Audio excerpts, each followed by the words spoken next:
আসগার আহমেদের মেয়ের জামাই হওয়ার কথা ছিল, সে এখন জোকার সেজে মানুষ হাসায়, এটা জেনে আমি হাসবো না? জোকার। হ্যাঁ জোকার, আর এখন এটাই আমার কাজ। আচ্ছা একটা কথা বলেন তো মিস্টার জোকার, আপনি আমার আর মেঘের মাঝে এলেন কেন? কেনই বা আমাদের বিয়েটা ভেঙে দিলেন? এ বিষয়ে আমি আপনার সাথে কোনো কথা বলতে চাই না। রাগ দেখাচ্ছেন কেন? কোথায় জোকার সেজে মানুষ হাসাবেন আর নিজেই রাগ করছেন? জোকার। আমি জানি আপনার এই রাগ মেঘকে না পাবার দুঃখে। বিয়েটা হলে আপনার জন্য ভালোই হতো, তাহলে জোকার সেজে রাস্তায় ঘুরে বেড়াতে হতো না। আর আপনাদের জুটিটা মানাতো ভালো, একজন জোকার আর একজন। আমাকে জোকার বলতিস ঠিক আছে, মেঘকে কিছু বলিস তাহলে আমি।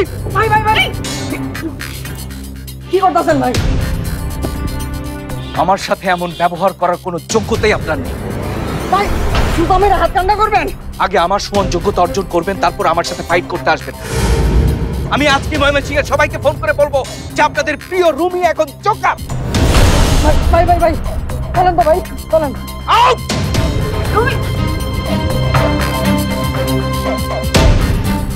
এদেরকে ফলো করো, আগে দেখি এই জোকারগুলো কোথায় থাকে, তারপরে সবাইকে ডেকে নিয়ে এসে আমি দেখাচ্ছি।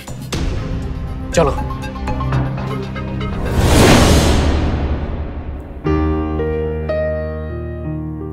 দাদি বল আপু। বর্ষা কোথায় গেছে? বর্ষা বর্ষা রাফিনকে একটু বাইরে গেছে। ছেলেটা কিন্তু বেশ রে, আমার খুব ভালো লাগে ওকে। মোটেও ভালো না, অনেক খারাপ, রুমের চাইতে বেশি খারাপ। কেন ওকে বিশ্বাস করিস না বলতো? ও তো কত কিছু করেছে না, মনে আছে? হ্যাঁ, কারণ বিশ্বাস করলে আমি তাকে ছেড়ে চলে যাবে।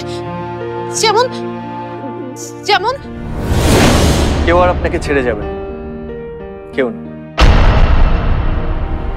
কোনোদিন।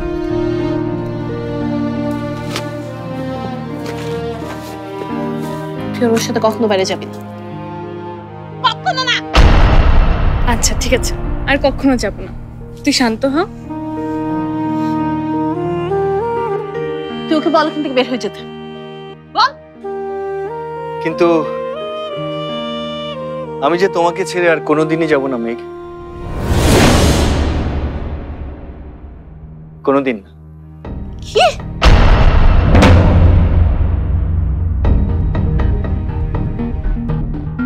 কি বলতে চান আপনি?